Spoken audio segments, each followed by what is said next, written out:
Hey, and welcome to the Ambitious Bookkeeper Podcast. I'm Serena Shoup, CPA, a mom of three, and I've been running a virtual bookkeeping business from my home since 2017. You are in the right place if you are a bookkeeper, accountant, or an accounting student, and you believe and know in your heart that your purpose is bigger than sitting in a cubicle. If you're ready to learn some actionable tips and strategies for starting and growing your accounting business, then I hope you stick around.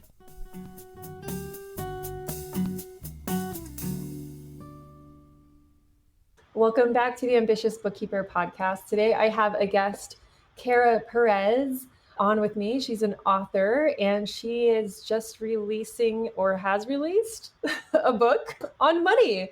So I thought it would be really cool to have her come on the podcast and chat with this community. We're all like money people, but there's always a different perspective that all of us can learn and take with us and bring to our clients. So I'm super excited to have you on here. Welcome. Thank you so much for having me. Always good to talk to a fellow money nerd. Awesome. So I think we met on Threads, or maybe I found you on Threads. Now, I've booked so many podcast interviews recently with people who I've either sourced from a Threads post or whatever that I'm like, it's pretty safe to say that I found you on Threads, and the algorithm has been very nice to me over there. So yeah, give us a little background of who you are, what you do. You're an author, but give us the nitty gritty of who you are. I always like to say the kind of like TLDR, internet brain rot is okay. So I was born and raised in Massachusetts. I'm a New Englander through and through, and my parents got divorced when I was 2, and that's when money really entered into my life because my mom raised me and my siblings, and we didn't have any money. We were very, very low income. We were on food stamps for about 6 years, and very much so grew up in a household of, no, put that back. We can't afford that. Why are you getting the brand name? Put that down. And then in high school, when I was in high school, my mom got her master's, which she paid for herself, became a teacher, and things really stabilized for us. But money remained hard for me through college. I was work study in college. I had scholarships, but I had to take out student loans. And then I graduated in 2011, and my fellow millennials will remember the job market was absolute trash at that time. It was like, unless you have a STEM degree and 100 years of experience, nobody wants to hire you for anything. And so I remained low income in my early adulthood. So really, money was a struggle for me up until I had my quarter life crisis at 25, right on the dot. And I just kind of realized, if I don't get my financial life together, if I don't start to speak the language of money, clearly no one in my life is going to rescue me.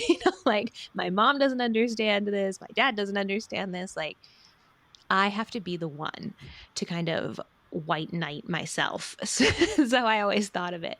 And so I started a blog about paying off my student loans while being very low income. And I was working as a waitress making $15,000 a year, $16,000 a year, like really low income, living in Austin, Texas, had to pay my own rent, my own car insurance, all of that stuff. I didn't get any family help. And so I was just sort of like, here's what I'm doing. And I would just kind of word vomit onto the internet every week of, I picked up a catering shift this week. I made an extra $120. I'm going to apply $80 to my student loans. I'm going to put another $20 towards my credit card, blah, blah, blah. Like just really nitty gritty. And it was in that kind of period of intense money management that I realized I actually really like talking about money and I really enjoy being financially fluent. And this is something that not knowing made my life harder, and knowing made my life so much easier. So much easier. Like I remember the first time I opened an HYSA, a high yield savings account, I was like, whoa, I feel like I just cracked the code. Like I'll be rich forever. But that's sort of like where I came from and how I got into the money world. And now today I am a financial educator. And so I help people kind of go on that same journey that I went on, paying off debt, creating budgets, but with a focus on sustainability. So sustainable living practices as well as sustainable money practices. So one thing I know about the sustainable living practices is it's A, more time consuming, and B, generally more expensive. So talk to us about how you marry that whole thing with the money stuff, because I know a lot of people probably want to live more sustainably that way, but it's like, but it's way more expensive. Like, how am I gonna, or they might think it is. So walk us through there. Yeah. So you're totally right on the first point. Sustainable living can be more time consuming. But I think it's actually, I don't want to say you're wrong. I want to say it's a misconception that sustainable living is way more expensive, because when you think about sustainable living, there's a phrase that you may have heard: reduce, reuse, recycle. And a lot of us get hung up on recycle. We're thinking, oh, like I'll have my plastic water bottle and I'll recycle it and like that will be good. But actually, sustainable living should be really more heavily slanted towards reduce and reuse. And reducing and reusing will always save you money, Mhm. right? Like I am drinking right now out of a former pasta sauce jar. So I bought this pasta sauce. I kept the jar. My aunt sanded it down, not sanded it, like she has a glass sander. She didn't use like actual sandpaper, and turned it into a drinking glass. And so that is one thing that I bought one time that I am now getting multiple uses out of, and I don't need to go buy more glasses, right? And that's a small example. But when you do that multiple times in your life, in multiple areas of your life, the savings start to add up, right? Like thrifting clothes instead of buying new, being a 1-car household instead of a 3-car household, buying an older car instead of buying new. And these things really begin to add up. And that's what Mhm. sustainable living is. I think a lot of people think sustainable living is like everything has to be linen and bamboo and like spotless white homes. And it's like, no, that's Instagram, but that's not sustainable living. But I will say it is kind of a push and pull. And like you're a mom and I'm not. And I think that's actually a good vantage point to take on the time conversation, because I am sure there are days where you're like, we are getting pizza, right? Like, I can't cook. I don't have the time. I don't have the energy. Like, please. Whereas I don't have kids. I'm always going to have more Yeah. time than you. Just that's just a fact, right? So, when it comes to sustainable living, I try and tell people like, do what you can within your lives' constrictions and your life's like what works for you, basically. So if you eat out a lot, then that creates like a lot of plastic waste or something. Like, okay, don't beat yourself up for that because you have less time. You can't do as much at home cooking. Is there another area of your life that you can practice sustainability in? Nobody. And I've been on this sustainable living thing for like 8 years now. I'm not perfect. Perfection is a myth, right? What is that phrase like? Perfect is the enemy of good, right? Like, I think about that all the time because you can always do a little bit better, but you'll never be perfect. And striving for perfection, trying to be the perfect mom, trying to be the perfect sister, trying to be the perfect sustainable living girly. No. That's not what we're here for. We're just here for a little bit better. So if you find that there's one area of your life that you really are struggling to be sustainable in, switch that energy someplace else, right? Like, oh, instead of buying paper towels every week, I'm going to buy these reusable cloths and then I'll just throw them in the wash. And then I'm cutting down on the waste I produce from paper towels. Great. House is still getting cleaned, but we've saved a little bit of money and we've saved a little bit of, raw paper goods by switching to this cloth. I'm still driving around in a gas powered car. It's Yeah. okay. Awesome. Yeah, I love the permission of just doing the little things that work within your constraints. So I got into the sustainable living thing when, well, I've been on it probably my whole life to some degree because my dad's like a big, he'll reuse like the cottage cheese Tupperware from, you Yes. know what A I mean? classic. And just like doesn't really get rid of stuff and reuses things, fixes things instead of buying new. So like I kind of grew up in that environment. But then my very first job in college was at a food co-op, which if the Hmm. listener or you're probably familiar, but if the listener is not familiar, it's like a health food grocery store. But everyone, like, we didn't have plastic bags. Like, we didn't provide plastic or paper bags for anyone shopping there. You brought your own, or you reused the boxes that we got the goods in. So like little things Mm-hmm. like that. And then at just working there, we didn't even have notebook paper. Like we would just recycle other papers and staple them together. Like it was intense. People are like, Mm-hmm. that was your work environment. I'm like, yeah, my job one day was to just cut up a bunch of recycled paper. like that had been misprinted or whatever and make it into little notepads for the employees. But so I've Oh been my on this a gosh. while, but when I had my second daughter, there's a pretty big age gap between my first and my second daughter, about 10 years.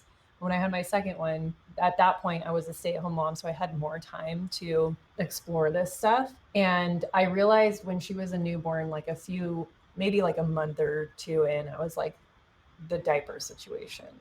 I cannot, in good conscience, continue to buy all these diapers and just throw them away. So I switched to cloth diapering. I was like, I've got time. I'm Mm. home.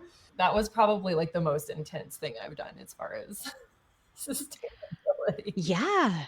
I'm really impressed. I actually brought that up on another podcast where again, I'm not a mother, but I don't know if I could do cloth diapers. That seems like a lot. Like it's a huge win for sustainability, but The one thing that I did that like ties into that, like doing as much as you can in your constraints or whatever, I gave myself the permission to actually use disposable diapers when we were out and about because of the convenience yeah. factor, because it does get kind of gross.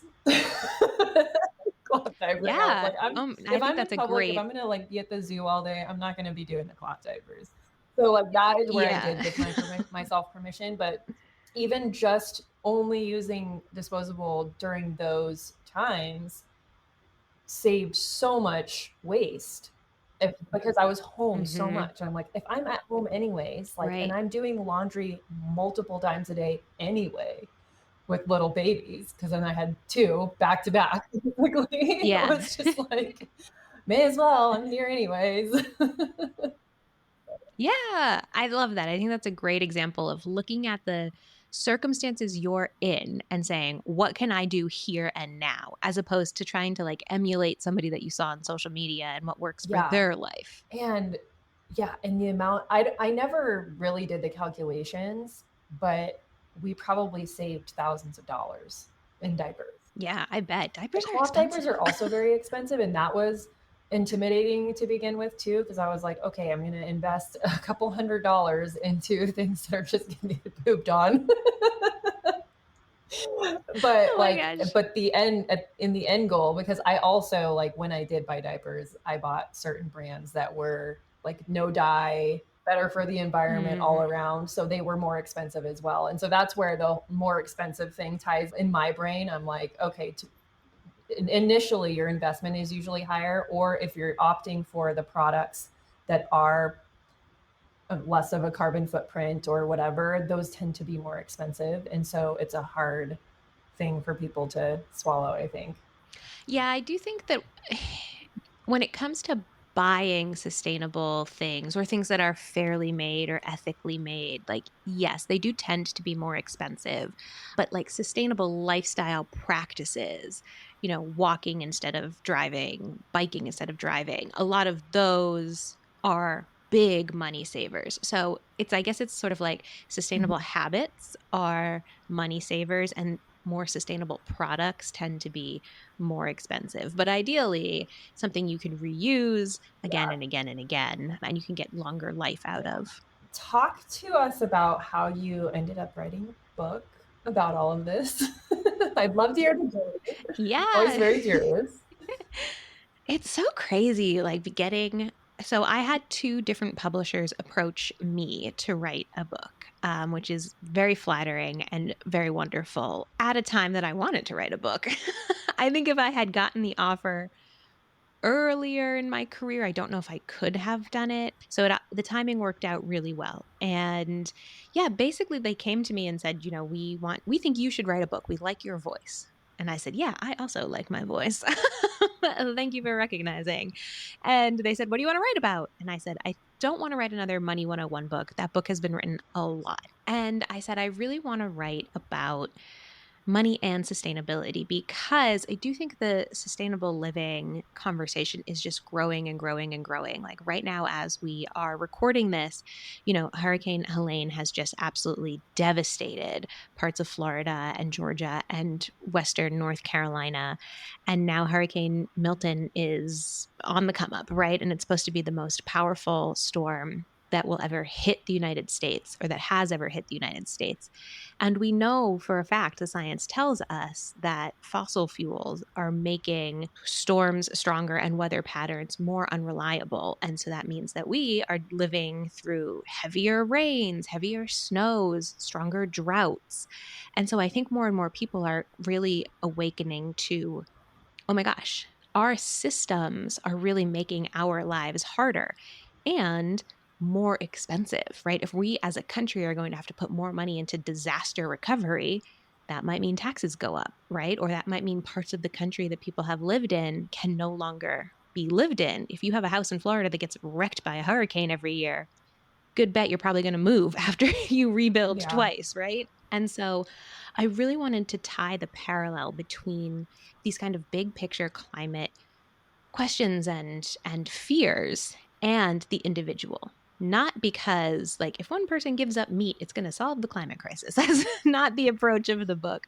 Rather, the book is more so a series of stories. I got to interview a lot of really wonderful people about how they are handling their money in this world, right? And how they're making sustainable choices, from where they bank, how they invest, to how they build community, how they eat, how they live. And so, like, for example, back on the parent thing, I got to interview this person who was a part of a babysitting co op. So instead of paying for childcare, she and a bunch of her neighbors got together and would trade hours, basically. They would be like, okay, so I'll watch like Susie and Jose's kids for 3 hours, and then Susie and Jose will owe me 3 hours. So there was no exchange of money, but everyone got to have their childcare needs met via people who lived close to them. So it was community building, it was money saving, and it was a very like resilient thing to do, I thought. And so the book is just a series of stories, basically, of people who are sharing how they're making it work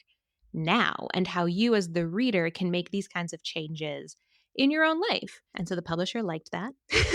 And that's how I got to write the book. That is awesome. And so they found you because of your blog. How did that work?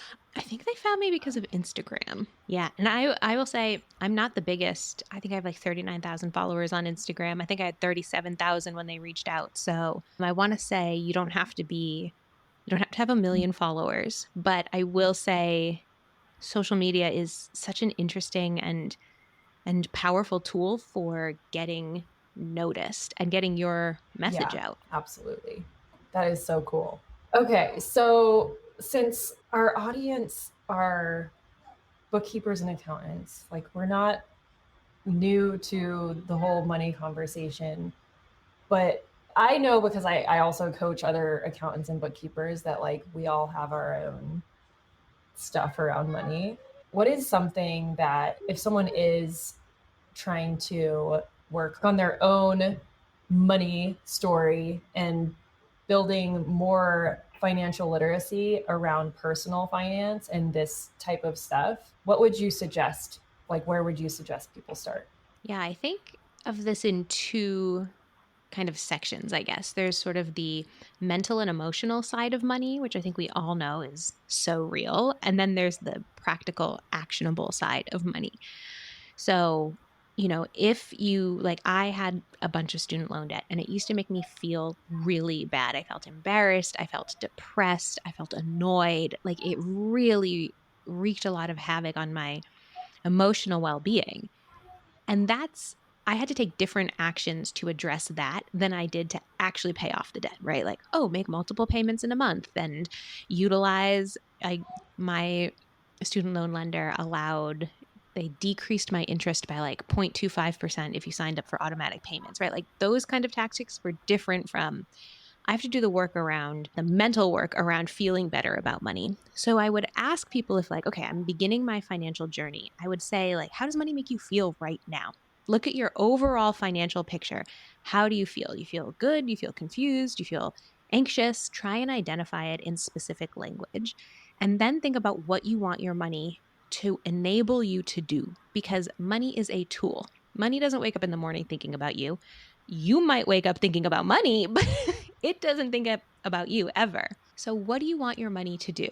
And then the question becomes, how do we close that gap between where you are and where you want to be? And sometimes it is just, oh, I need a new bank, I need new investments, I need a new budget. And sometimes it's, I need to get comfortable asking for a raise. I need to, as a small business owner, get comfortable raising my rates. Or I need to let this part of my business go because it takes too much from me emotionally and doesn't bring me back enough financially. So you have to kind of do the emotional side and then use that as a platform to spring into action. Yeah, I really like that. That was really good. I'm like, wow. Yeah, that's so true. And even people who are comfortable with money, that's work any of us can do and should do on a regular basis because things change too.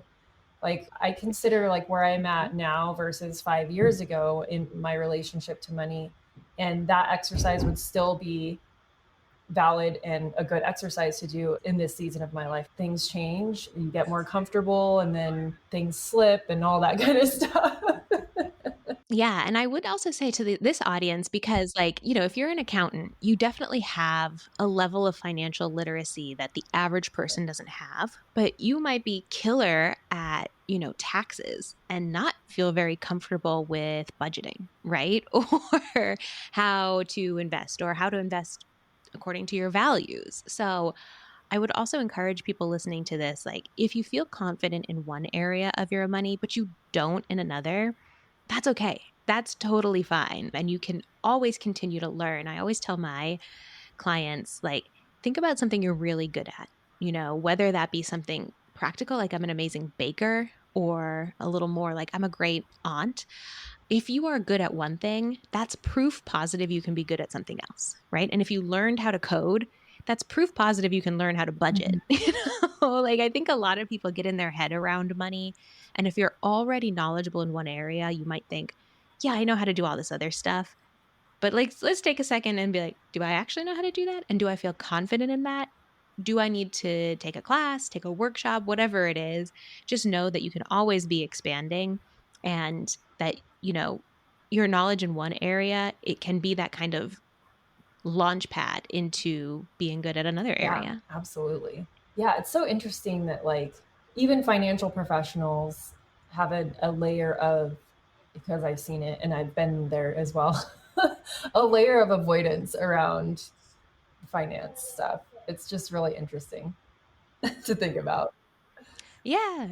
Oh my gosh. Okay. And I don't want to be, I hope this isn't inappropriate, but there's a joke on Friends when Rachel is, I think when she's pregnant or she's just given birth and she meets a gynecologist and he's like, you know, sometimes you're at work all day and you're just like, I can't do like, or I guess it's like, maybe she's not pregnant. She's like, she's a waitress. And he's like, you know, you're at work all day. You're like, I can't serve another cup of coffee.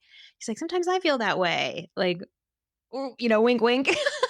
And I think if you're doing other people's taxes all day, you might not want to come home and do your own budgeting or Yeah. something. So I could see how there is that like built in avoidance due to the nature of the Yeah, profession. that's true. I can see that being a thing. I mean, most of us, like, we're the last, our books are the last ones to get done. I found that the more I learn and like educate myself about investing and the personal finance side of things, it makes me a better advisor for my clients because it all actually begins with the personal finance. Like, I can't help my clients set their business goals if I don't know how much they actually need to be taking home. Like, versus how much they want to be taking home and all of that. So it's like it has helped tremendously me taking that walk, right? And doing the work Yeah. so that I can ask my clients the questions that will pull out like the answers that we really need. But it's interesting. It's like the more I work with this kind of stuff, it's like the more you know, the more you realize you don't know. And so then you just keep going Yeah. deeper. Totally. Yeah. And I like try to appreciate that aspect of life because isn't that true of so many things? You sort of like, oh, I've achieved this one level. I feel confident. And then you kind of look up and you're like, there's so many more Yeah, there's levels. so much more to know about this. I thought I was learning a lot. Yeah, I try to be like, wow, it's such a wacky experience to be a human. Like you're kind of constantly growing. crazy Yeah.